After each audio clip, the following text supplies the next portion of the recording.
C'est l'hiver, coup de fatigue, je suis enrhumé, j'ai pas d'énergie, je suis malade à répétition, j'ai pas le moral. Bon, allez, qu'est-ce qu'on pourrait faire à manger pour que ça aille mieux? Quels sont les aliments à consommer?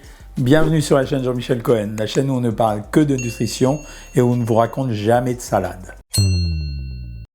4 problèmes de l'hiver. Alors, le numéro 1, c'est le manque de soleil, donc manque de luminosité. Le numéro 2, c'est le froid, c'est la température, donc problème de conservation de la chaleur. Le numéro 3, c'est la réactivation de tous les virus et de toutes les bactéries qui vont circuler et qui sont bien pendant que vous essayez de les éviter prudemment. Et la 4e chose, c'est il fait moins beau. Donc on est beaucoup plus sédentaire, on reste plus à l'intérieur et si vous n'avez pas une salle de gym pour en faire, mais même on n'a pas très envie d'y aller, donc on va moins avoir d'activité physique. Les erreurs qu'on va faire pour répondre à la situation, elles sont terribles. Alors premièrement, allez, vas-y les plats roboratifs et vas-y la fondue, la raclette, tout ce qui va être bien copieux, bien lourd, bien difficile à digérer, bien calorique, qui va nous faire prendre du poids et qui va en plus nous empêcher d'aller faire de l'exercice physique. Deuxième chose, on va se mettre à boire des boissons sucrées parce que ça va nous donner un peu plus d'énergie, des boissons chaudes de préférence, avec du lait, de la crème, et comme ça on va se sentir mieux. Troisième chose, on va grignoter. Comme on est beaucoup plus sédentaire, qu'on est à la maison, on va être tenté d'aller piocher dans un sachet d'amandes ou de cacahuètes à la cuisine, de chips, etc. Quatrièmement, finalement, comme il y a une proposition qui est moins forte en fruits et en légumes, on va les transformer, on va manger un peu plus de féculents ou on va manger un peu plus de plats préparés, comme je le disais tout à l'heure. Mais en tout cas, on ne va pas faire l'effort d'aller rechercher des fruits et légumes en surgelé ou en conserve. Je vais vous proposer différents aliments pour vous permettre de lutter contre les problèmes de l'hiver. Le numéro 1, allez, vous le connaissez, je ne vous fais pas attendre, ce sont les agrumes. Alors qu'est-ce qui m'intéresse dans les agrumes? C'est la vitamine C évidemment. Bon, ça en contient un peu, c'est pas énorme, mais vous savez que nos besoins en vitamine C sont pas si importants que ça.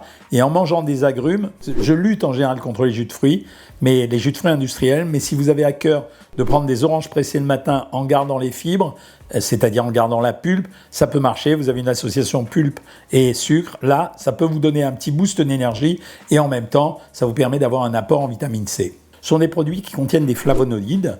Les flavonoïdes, c'est assez intéressant parce que ce sont des antioxydants. Ça permet de lutter contre les infections. Enfin, l'acidité des produits, ça entraîne une sécrétion salivaire, mais ça excite un tout petit peu. Donc c'est assez intéressant de prendre ça pour le réveil matinal. Il n'y a pas beaucoup de vitamines à consommer entre novembre et mars, en tout cas des vitamines du genre de la vitamine C. Donc c'est assez intéressant en termes de saisonnalité. Deuxième produit que je vous conseille, là les surprises vont commencer, c'est les courges et les légumes racines. Ça contient du bêta-carotène, c'est-à-dire de la vitamine A. La vitamine A, elle va être intéressante pour votre peau qui peut se dessécher au moment de l'hiver ou être attaquée par le froid. Et puis en plus, c'est bon pour la vision crépusculaire et comme la nuit tombe plus tôt, ça ne sera pas plus mal. Ça contient des glucides complexes, notamment pour les légumes racines, ce qui va permettre de distribuer de l'énergie longtemps au moment de la journée, donc ça évite les coups de fatigue. Ça contient des fibres et les fibres, ça stimule la thermogénèse, ce qui va entraîner une augmentation de la production de chaleur, donc c'est intéressant pour se réchauffer. Ça va conforter votre transit intestinal qui lui se ralentit un peu parce que vous avez diminué l'activité physique. En troisième, je mettrai les épinards et les légumes à feuilles vertes. Alors pourquoi je vous dis ça? D'abord parce qu'ils contiennent du fer et que le fer c'est important pour amener de l'oxygène à nos tissus. Et donc le fer c'est important également pour permettre d'avoir suffisamment de globules rouges.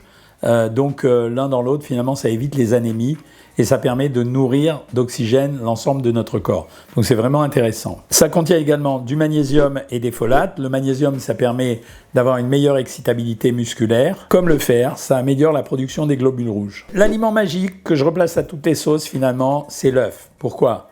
Vitamine D, ça va nous aider en période de désensoleillement. Donc il faut avoir de la vitamine D. Bonne protéine. Bonne conservation de l'énergie, très rassasiant, ce qui nous évite de grignoter. L'œuf, comme d'autres produits, provoque une augmentation de la dépense d'énergie, donc une augmentation de la thermogénèse, donc ça conforte dans l'augmentation de la chaleur. Les oléagineux, c'est une des rares fois où je les propose, mais avec une priorité pour les noix et les amandes. Pourquoi? Parce que ça contient des oméga 3, c'est intéressant pour nourrir l'activité cérébrale, pour la circulation du sang. donc c'est bien, et ça contient tout ce que vous connaissez habituellement. Eh ben, surprise, je vais vous conseiller de manger du chocolat. Pourquoi? Parce que ça contient de la théobromine, c'est un excitant, parce que ça contient de la sérotonine, ça vous permet d'avoir une meilleure humeur, ça contient finalement des bonnes graisses, donc c'est pas plus mal, donc le chocolat n'est pas interdit, puis c'est un aliment doudou. Donc ça fait plaisir, ça a les mêmes intérêts, on va les classer quand même en numéro 7, mais il faut manger des légumineuses à cette période de l'année. On retrouve toujours les mêmes éléments, ça apporte du fer, ça apporte des protéines, donc c'est un produit qui est rassasiant, ça augmente la température centrale du corps, donc c'est bien d'avoir des légumineuses. Donc on a un peu de tout là ici, on a les œufs, on a les légumes racines, on a les légumineuses, on a un peu de chocolat pour le plaisir. Donc vous voyez que c'est un melting pot d'un ensemble de choses. Enfin, je finirai par un truc, mais vraiment bien, mais vraiment que je vous conseille de faire.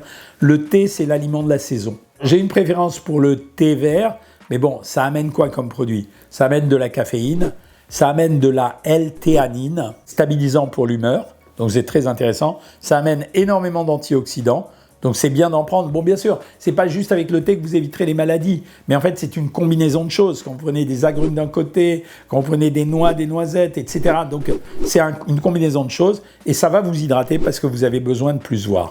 Alors, bien sûr que vous pouvez manger le reste, mais je veux dire, ces 8 aliments, il ne faut pas les louper à cette période de l'année. Voilà ce que j'avais à vous raconter. Si vous avez aimé cette vidéo, vous likez, vous partagez, vous commentez, vous critiquez. Et moi, je vous dis à bientôt, les amis.